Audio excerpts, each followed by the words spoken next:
A este tercer elemento esencial de la relación obligatoria vamos a hablar de la causa o fuente. Ya hablamos del sujeto, que es el primer elemento esencial. Decíamos que los sujetos tienen que contar con capacidad, tienen que ser determinados o determinables. Se admite cierto grado de indeterminación, que puede ser transitoria, decíamos, pero tienen que ser determinables en algún momento. Hablamos del objeto, que tiene que ser lícito, posible, determinado y susceptible de apreciación pecuniaria.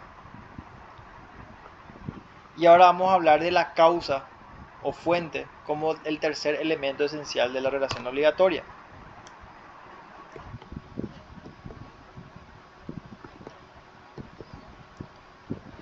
Nosotros decíamos al inicio que las fuentes de la relación obligatoria pueden ser voluntarias o no voluntarias.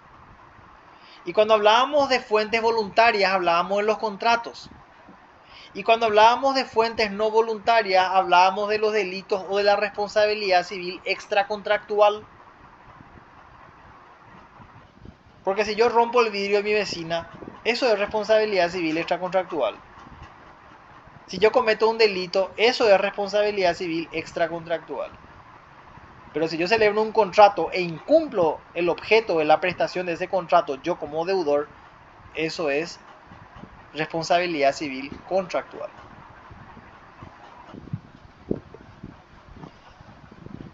La causa o fin, dice, es el objeto perseguido por las partes al momento de realizar el acto jurídico. Por lo tanto, si yo celebro un contrato con Karen para que me provea servicio de contabilidad, ¿qué es lo que yo quiero? Tener mi liquidación de IVA antes del 5 de cada mes. Ese es el fin. ¿Y qué quiere Karen? La plata.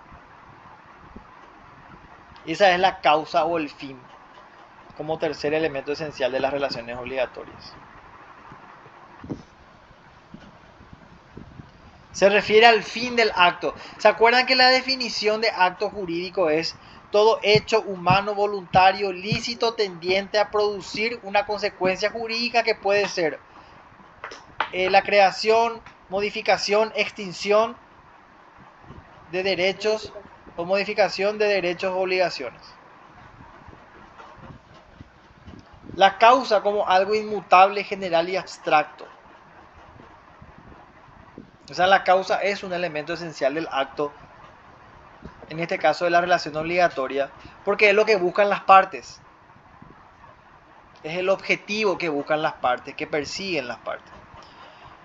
Y tenemos por un lado los contratos bilaterales. La causa es la contraprestación que se espera que la otra parte debe realizar. Claro, si Karen me da el servicio de contabilidad, que es la prestación, ella que espera la contraprestación, o sea, el honorario. Si yo le defiendo a mi cliente en un juicio, él recibe la prestación que es la defensa. ¿Y qué yo espero? El honorario. Esa es la contraprestación. En los contratos reales, la causa es la entrega de las cosas. Claro, si yo le pagué a Teresa por el celular, ¿qué es lo que yo espero? El celular. Esa es la contraprestación. Para eso yo le pagué a Teresa, para que me entregue el celular. Para eso Karen me dio el servicio de contabilidad, para que yo le pague. Y en los contratos unilaterales, la causa es la intención. Yo le quiero donar a Teletón 1.000 millones en noviembre. La donación entendiéndola como un contrato unilateral. Yo sé que aparentemente no era unilateral, pero a modo de ejemplo nomás para que se entienda la finalidad. El donante pues espera que la donación llegue a su destino nomás. No tiene otra intención en teoría. Entonces lo que estamos viendo acá es el fin esperado por las partes en estas distintas figuras, en los contratos bilaterales, en los contratos reales y en los contratos unilaterales. En los contratos bilaterales, el fin que es recibir la plata, la contraprestación. En los contratos reales, ¿cuál es el fin? Recibir la cosa, el auto. Y en los contratos unilaterales, el fin que es que reciba la donación lo que están necesitando. Exacto. la intención de hacer un bien sin recibir nada a cambio. Para la doctrina anticausalista, los únicos elementos de la relación obligatoria son, y esto es importante, y acá me gustaría luego señalar, porque esto puede ser tema de examen y cáscara de banana. Cuando hablamos de la doctrina regular, la aceptada, la doctrina de nuestro derecho civil, en cuanto a los elementos esenciales de la relación obligatoria, vamos a hablar de sujeto, objeto y causa o fuente. Cuando hablamos de la doctrina anticausalista, díselo, anticausalista, ¿cuáles son los elementos de la relación obligatoria? La capacidad, el consentimiento y el objeto. O sea, los sujetos, la voluntad y el objeto son los elementos esenciales para la doctrina anticausalista. Entonces, si el profesor pregunta en el examen, ¿cuáles son los elementos esenciales de la relación obligatoria establecida en nuestro Código Civil? Sujeto, objeto y causa o fuente. Y si pregunta, ¿cuáles son los elementos esenciales según la doctrina anticausalista de la relación obligatoria? Los sujetos, que es la capacidad, el consentimiento, que es la voluntad, y el objeto. Y por eso la doctrina se llama anticausalista. Porque niega que la causa sea un elemento esencial. Niega que el fin sea un elemento esencial.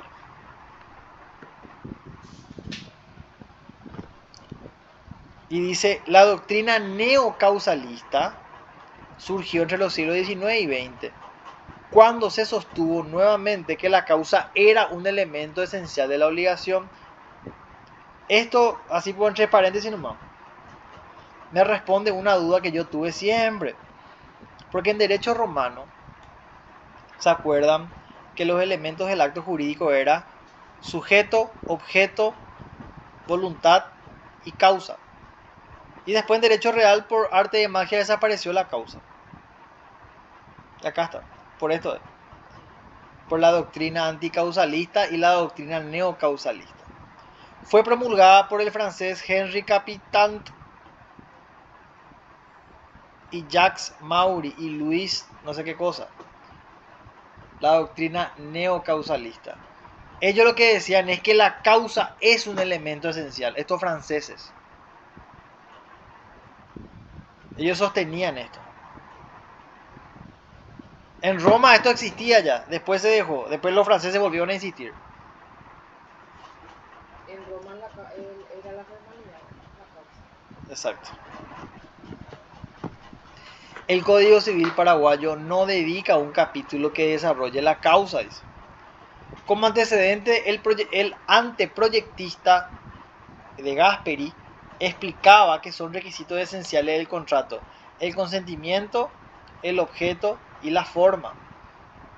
De Gasperi también comenta sobre la omisión de la causa, al manifestar que la causa de deber está incluida como consentimiento, como intención motivada de la gente. Claro, el consentimiento pues es porque vos querés producir el efecto.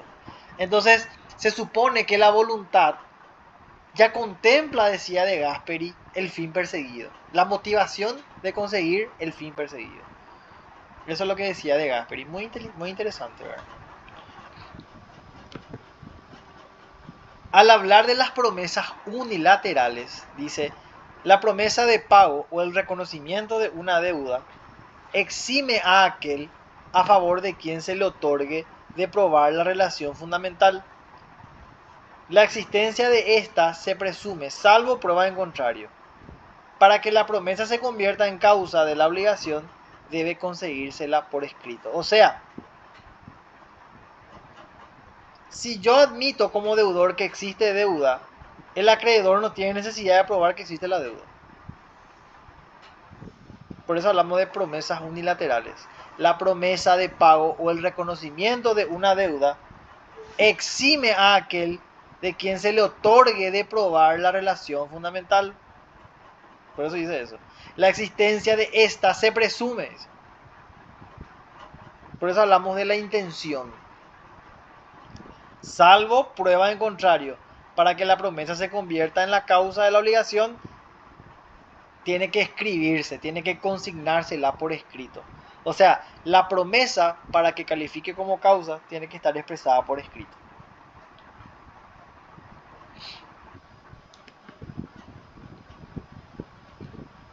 Al hablar de enriquecimiento sin causa, ¿se acuerdan de esto?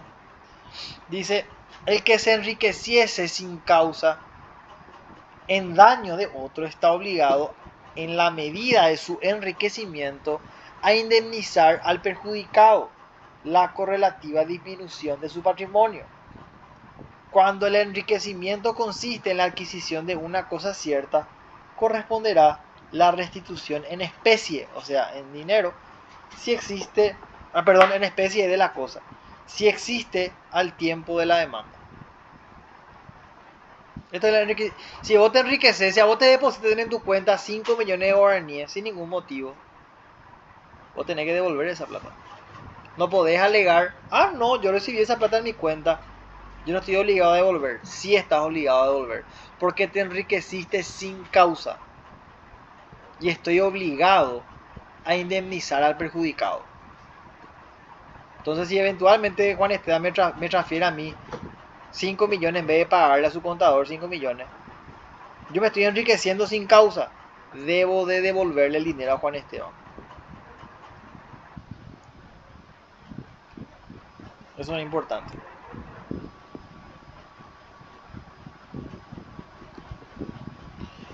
¿Qué más dice? La causa, bueno, que es la fuente. Dificultad en la materia, aparición del problema de la causa en el derecho, que es la doctrina anticausalista.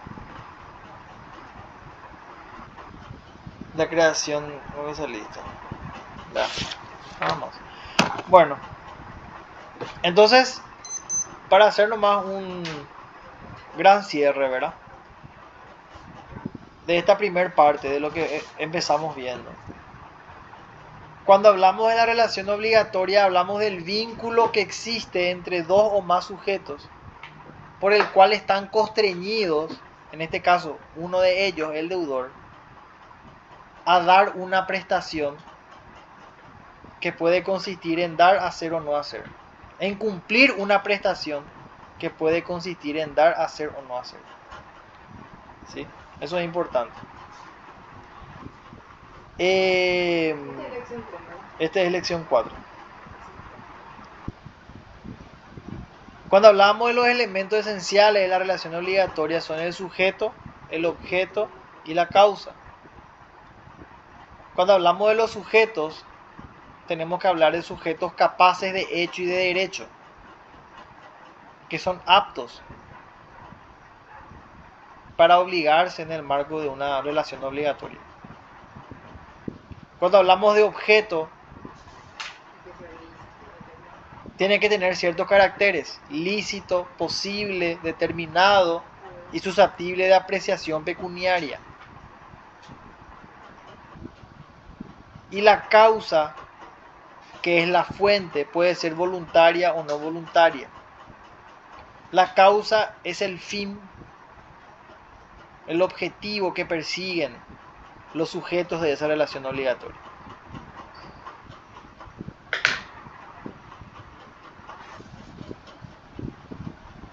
Me parece que eso es lo más importante de resaltar, ¿verdad? Claro, cuando hablábamos de responsabilidad, que vamos a ver más adelante, sabemos que existe la responsabilidad contractual y extracontractual, responsabilidad civil. Eso es muy importante. Y que la responsabilidad civil extracontractual puede darse por culpa o dolo, o también por la responsabilidad sin culpa. Por el ejemplo de la empresa de mudanza que pusimos al inicio, ¿verdad? Cuando hablábamos de las grandes fuentes de las obligaciones, remontándonos a los antecedentes, decíamos que las grandes fuentes de las obligaciones eran los contratos, los cuasicontratos, los delitos, los cuasidelitos y la ley. Son las grandes fuentes de las obligaciones.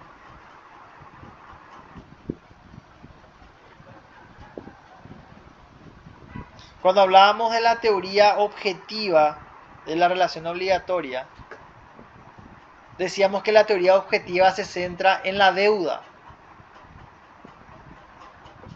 en que objetivamente hay una prestación que debe de cumplirse, hay un derecho que puede ejercerse.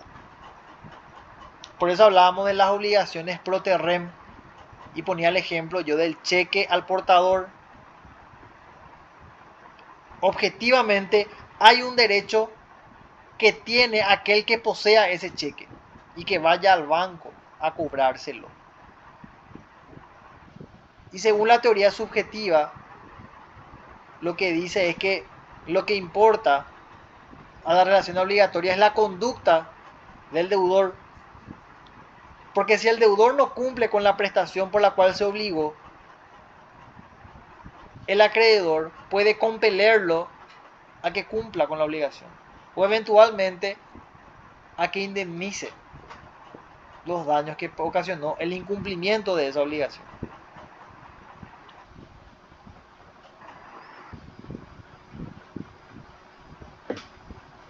Importante diferenciar las relaciones de derecho real de las relaciones de derecho personal. Las relaciones de derecho personal son temporales. Las relaciones de derecho real son perpetuas. Las relaciones de derecho personal son oponibles solamente entre los sujetos que participan en esa relación obligatoria. Las relaciones de derecho real son oponibles erga omnes, contra cualquiera que quiera venir a perturbar. Si Teresa quiere venir a quitarme el auto, no puede. Si viene Karen, no puede. Si viene Juan Esteban, no pueden, porque es mi auto. Yo puedo oponer mi derecho a cualquiera que intente perturbar la relación que tengo con mi auto. Pero si yo tengo una relación obligatoria con Karen, Teresa no puede intervenir, ni Juan Esteban. Porque Karen se obliga solo conmigo y nadie más que conmigo. Y yo solamente puedo exigirle a Karen, no le puedo exigir ni a Teresa, ni a Juan Esteban, ni a Adriana, a nadie. Por eso decimos que por el principio de relatividad los actos jurídicos solamente tienen efectos entre las partes. Excepcionalmente, hablamos ahí de los terceros beneficiarios, acreedores quirografarios y herederos universales.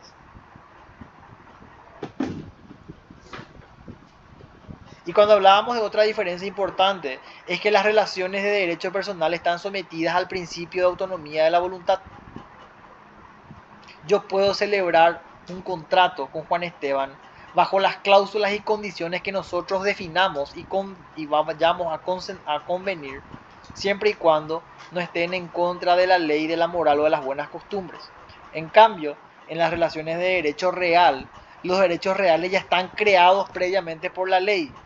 Eran 8. Dominio, condominio, uso, usufructo, prenda, hipoteca, y me faltan 2.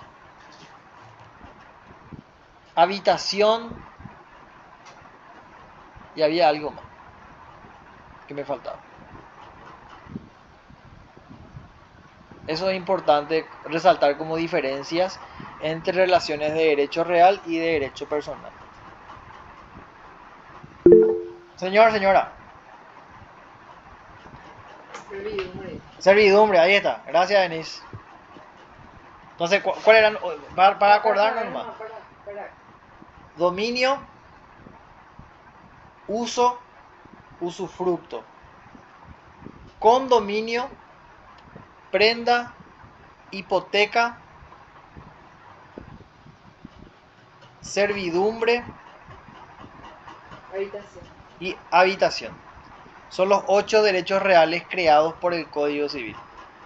En cambio, cuando hablamos de derecho personal, vos podés crear cuanto derecho personal quieras y convengas con la otra parte o con las otras partes.